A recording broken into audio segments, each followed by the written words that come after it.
turned to another page of the document to explain his signature. Charles gently raised a hand. The gesture, though soft, carried the absolute authority of a king, forcing her to stop. Once trust, and a few of Camilla's trusted courtiers, was gradually exposed from deliberately blocking the attending physicians from private access to the king to falsifying the archiving process by night.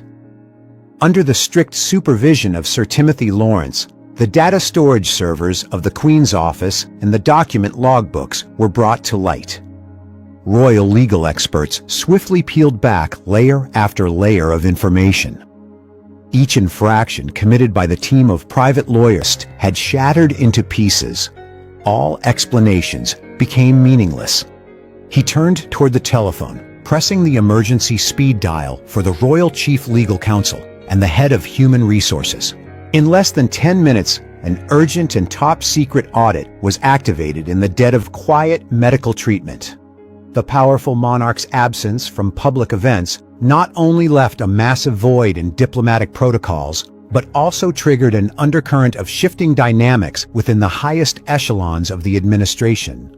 As the king's health declined and his activities were kept to an absolute minimum, Camilla's office gradually transformed into the central hub for all classified reports. From approving the royal schedule to receiving crucial delegations, her influence expanded rapidly and visibly quietly herself. And what else did Sir Timothy uncover in those secret files that has shattered King Charles's trust in his own wife? The atmosphere inside the royal palace since the early months of the year had grown more somber and guarded than ever. As King Charles III began a period of these documents were finally laid out before the king, everything inside the palace changed overnight. Is Camilla merely preparing for the worst-case scenario regarding Charles's health? Or has she been quietly plotting to bypass William and grasp the reins of the monarchy? Nothing more than a routine part of the palace's contingency risk management. Pointing her fingers at the timestamps, she demonstrated a sense of proactive initiative to explain that everything was merely necessary preparation for the worst-case scenarios, as the king's health declined, a measure to protect the monarchy from instability rather than a plot to seize power. But King Charles III's reaction utterly crushed any effort she made to turn the tide. The king sat in silence, his gaze fixed on his longtime wife with an unprecedented coldness. Stripped of the affectionate glances or followed by a slight shake of her head in disappointment. Through every gesture, she attempted to project an unwavering state of mind, treating these documents as no indulgence of the past. The monarch's eyes now held only emptiness and absolute disappointment. His silence was like a solid stone wall, refusing to take in any excuses. When Camilla attempted to King Charles III was sitting up, leaning back against the headboard of his grand bed, his face deeply etched with weariness and the lingering effects of his prolonged treatment. The king's eyes flashed with a hint of surprise at the sudden appearance of a small table beside the bed. He pulled the dossier from its brown wax paper wrapping and laid it neatly before the king. Turning to the first page, he revealed the medical data tables written in 2 different colors of ink, then pointed his fingers of his brother-in-law at such an unusual hour. But Sir Timothy's solemnity and tense expression instantly signaled to the monarch the gravity of this visit. Without wasting a single second, Sir Timothy approached the finger at the timestamps highlighted in red. King Charles III narrowed his eyes, reached for his reading glasses on the bedside table with a slight rattle, and began to read. Initially, disbelief was evident across his furrowed brow. But as he turned to the pages, Sir Timothy Laurence turned each page of the dossier, his fingers trembling slightly from the psychological shock. The absolute silence of the room stood in stark contrast to the storm brewing in his mind. What lay displayed before turning back to the faint amber glow of the desk lamp. Layer by layer, the paper was unwrapped, revealing the thick stack of documents inside, stamped with red top secret royal seals. as the first page fell open beneath the lamp, horrifying truth that far exceeded anything he had ever deduced, pushing the old veteran's shock to its absolute peak. Under the dim glow of the desk lamp, Sir Timothy's eyes narrowed and his breath caught sharply in his throat. The lines of text data tables and medical charts came into clear view, carrying a hose containing the legal drafts. The monarch's complexion gradually shifted from pale to a terrifying ashen gray. His lips tightened into a thin line, and his frail fingers began to tremble as they skimmed over the cold clauses designed to strip away his own. Grasping for any moment, he had personally approved these documents, but all he could recall were those hazy afternoons when his brain spun and drifted under the influence of potent painkillers, and a soft, familiar hand had gently placed the pen into his grasp, whispering soothing words, telling him to sign to finalize routine administrative paperwork. An excruciating pain, sharp as a knife, surged deep within the monarch's heart. The betrayal had not come from a distant political enemy, but from the woman he had spent his entire life protecting, own power, and transfer it to Camilla. The peak of the shock came when Charles saw his own signature at the bottom of the budget transfer orders. He raised his hand, tracing his fingers along the shaky, uneven ink strokes, his eyes widening in pure astonishment. His mind desperately searched his memory, of wings of the royal physicians and assistant offices. His gaze, though always appearing casual and polite, was in reality recording every minute detail. He noticed the medical card that routinely lingered for an extended period outside Queen Camilla's office before proceeding to the king's bedchamber. He observed was to access the core source of information, the true health status of King Charles III, and the manner in which his medical documents were being routed. Each morning, Sir Timothy intentionally altered his daily walking routes, frequently choosing paths that crossed the administrative. The silence enveloping the palace over the following days turned into an invisible pressure, weighing heavily on every step Sir Timothy Laurence took.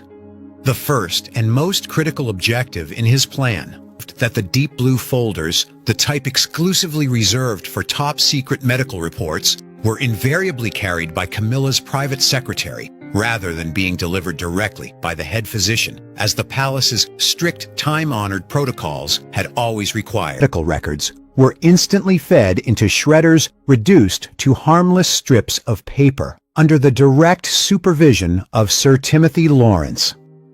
The private was executed thoroughly yet subtly. No official announcement of divorce or banishment was made to the public. Instead, a brief press release was issued, stating that the Queen wished to rest in the countryside to focus on her health and would step back from public duties for the foreseeable future. The legal team involved in the matter was forced to sign lifelong non-disclosure agreements before being summarily dismissed without severance, while several senior staffers from Camilla's office were reassigned to remote positions within border region charitable trusts. For Queen Camilla, the king's verdict. That very afternoon, a royal vehicle with heavily tinted windows quietly collected her from the London palace. Her destination was an isolated historic estate through family conflict. No.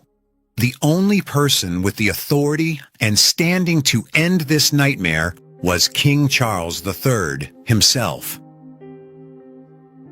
The corridor leading to the isolated private chambers of King Charles III was submerged in the deep, rapid internal calculations raced through his mind.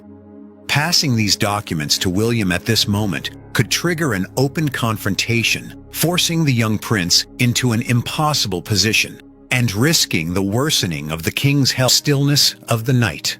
Sir Timothy Laurence walked with a steady pace. The coarse texture of the dossier concealed beneath his coat, pressed continuously against his chest, a restless reminder of the vital nature of his mission. After discreetly bypassing the internal security checkpoints using his royal pass, he gently pushed open the heavy oak door to enter the king's bedchamber. Inside the room, The space was thick with the scent of herbal remedies, and the medical equipment emitted quiet, rhythmic beeps. But his gaze regained its cold, solemn resolve. He reminded himself that a hasty accusation at this moment, without a shred of physical evidence, would only paint him as a troublemaker, leaving him. He took a deep breath to reclaim absolute composure. The decision was made in his mind. He would keep this secret close, quietly launching an independent investigation of his own, to peel back each layer of mystery, shrouding Camilla's office and the true state of King Charles III's health. Meticulously calculated plan to bypass the rightful heir, quietly seizing supreme control before anyone could react. The initial shock quickly gave way to the innate pragmatism of a man forged by military discipline. Sir Timothy's heart raced, his chest heaving beneath his pressed, isolated against the Queen's rising power. Furthermore, exposing the matter prematurely could ignite a catastrophic media crisis, severely damaging the prestige of the monarchy that his wife, Princess Anne, had dedicated her entire life to serving. Instead of rushing to see the king or alerting Prince William, Sir Timothy's files, their eyes darted around, their facial muscles tightened, and they quickly found excuses to deflect with vague, evasive responses. The fear and compliance evident in their demeanor toward Camilla's office made it clear that a tight network of information control had been established, turning curiosity about the king's health into a dangerous taboo. The gridlock in finding hard evidence left Sir Timothy enduring long, sleepless nights. He sat in his dark study, looking out the window toward King. To test his suspicions, Sir Timothy began actively approaching a few long-serving palace staff members. During brief encounters in the library or corridors, he subtly wove casual inquiries about the king's health into the conversation, presenting the concern of a thoughtful brother-in-law. However, the reactions of those he spoke with only heightened his unease. Loyal courtiers, normally highly communicative, suddenly became unusually guarded. At the mention of the emotion and deep gratitude, with his own hands, he presented his brother-in-law with the Knight Grand Cross of the Royal Victorian Order, the highest honor reserved for exceptional personal service to the sovereign. As the king's fingers pinned the insignia, convened a restricted council meeting. Seated beside him now were no longer the shadow of Camilla, but Princess Anne and Prince William. The king proactively transferred numerous vital state responsibilities to his eldest son, firmly cementing the rightful heir's position before the court. Concurrently, Princess Anne was granted control. King Charles III set aside a quiet moment to honor the savior of the royal household. The king approached Sir Timothy Laurence, who maintained the disciplined stance of a retired Navy officer. The monarch's eyes were filled with profound control over the entire palace personnel management system and internal documentation, ensuring a strict oversight mechanism that left no power vacuum to be exploited ever again. During a private investiture ceremony held in the small drawing room, or courtiers left by her side. Her days were now reduced to solitary walks through a deserted garden, facing the silence of nature and the bitterness of one who had once brushed fingertips with the pinnacle of power only to lose everything over a single misstep. With the subterranean storm suppressed, King Charles III's spirits showed a remarkably positive turn. Relieved of the burden of manipulation and the pressure of misused, nestled deep within the remote English countryside, enclosed by moss-covered stone walls and groves of ancient oaks. There, she was stripped of all access to the royal communications network with no private secretary. Painkillers, his health steadily recovered under precise, transparent medical care from a reconstituted team of royal physicians.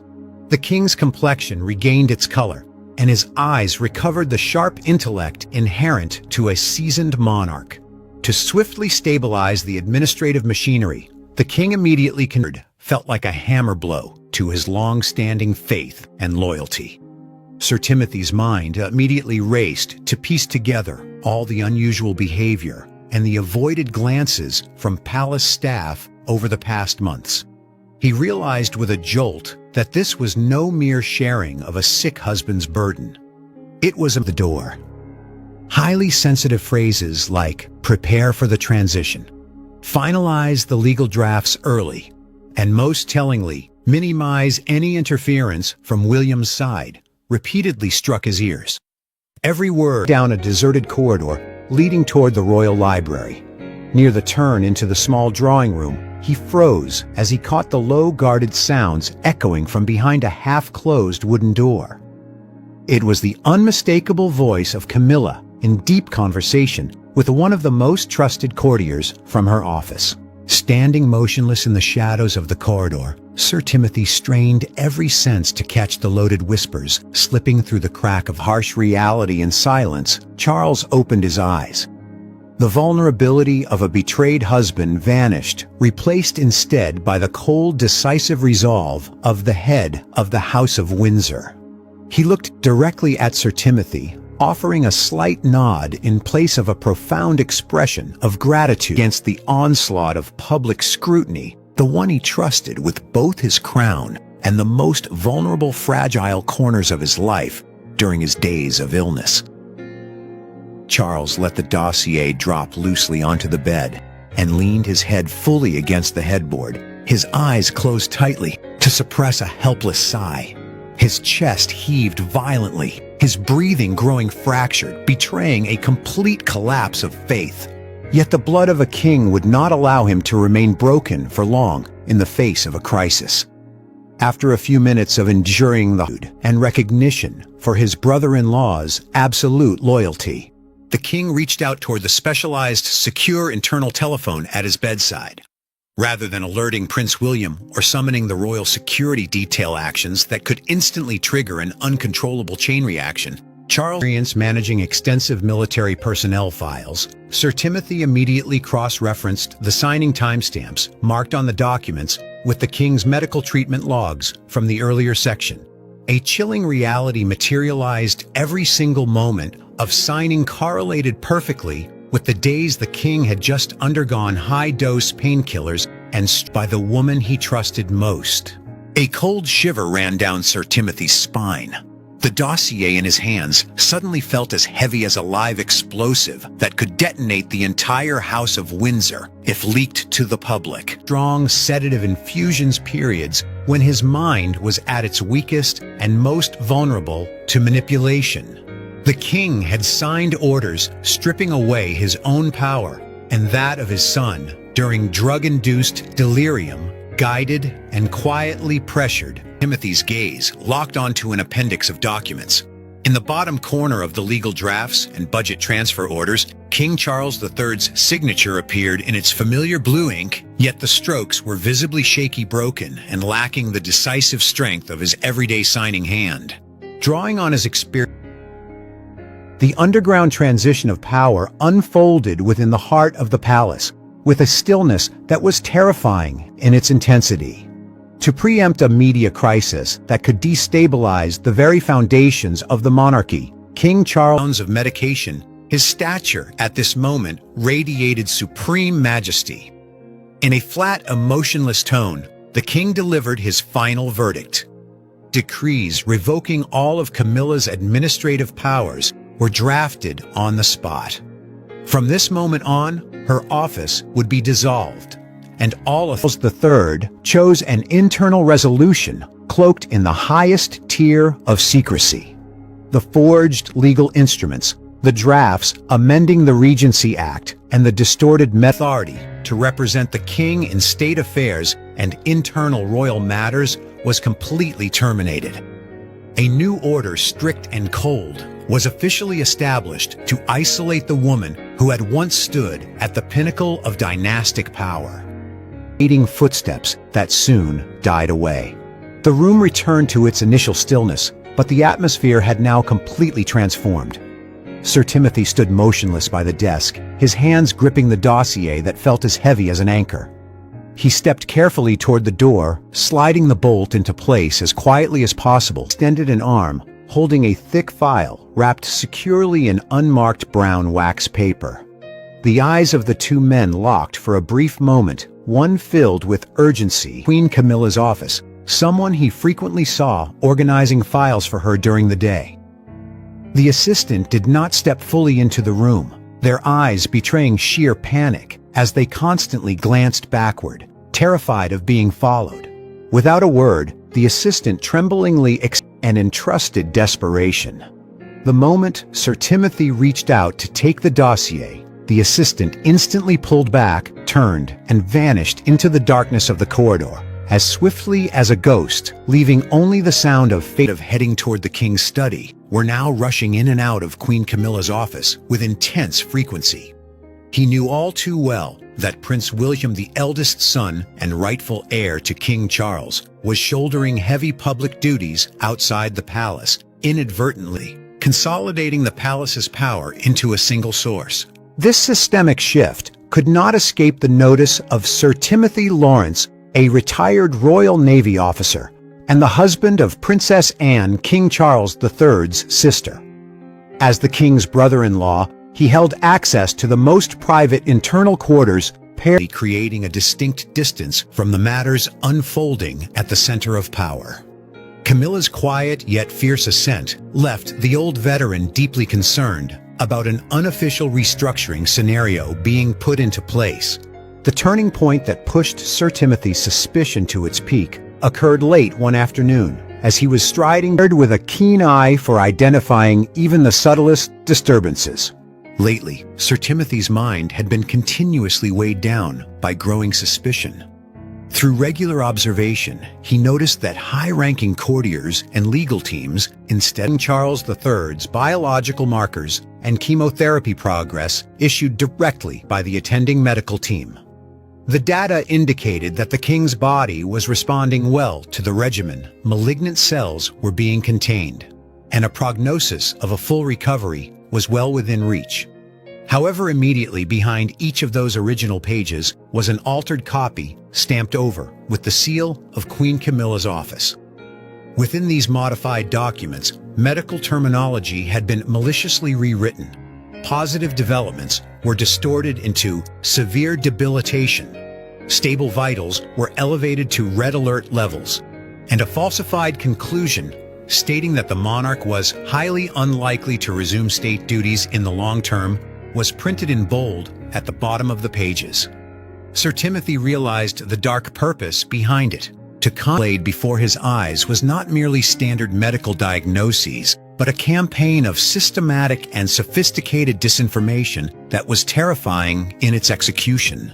The first pages of the file consisted of the original reports detailing King and composed, completely unaware that right before her eyes on that mahogany desk, the entire velvet curtain of her plot to seize power lay fully exposed beneath the light. He decided to handle the root of the matter himself in the most discreet manner possible. He pressed a speed dial extension leading directly to the Queen's chambers, demanding an urgent meeting right in his study within the next 15 minutes, his voice flat and as cold as ice. Sir Timothy quietly gathered the loose pages back into a neat stack, placing them on the large mahogany desk in the corner of the room, directly under the sharp downlight. Exactly 15 minutes later, the soft, aristocratic sound of footsteps echoed from the outer hallway. The door opened, and Queen Camilla stepped inside, her appearance entirely elegant before it ever had the chance to ignite. The palace returned to its inherent majesty and order beneath the morning sun, filtering through the glass window panes, closing a turbulent yet proud chapter of the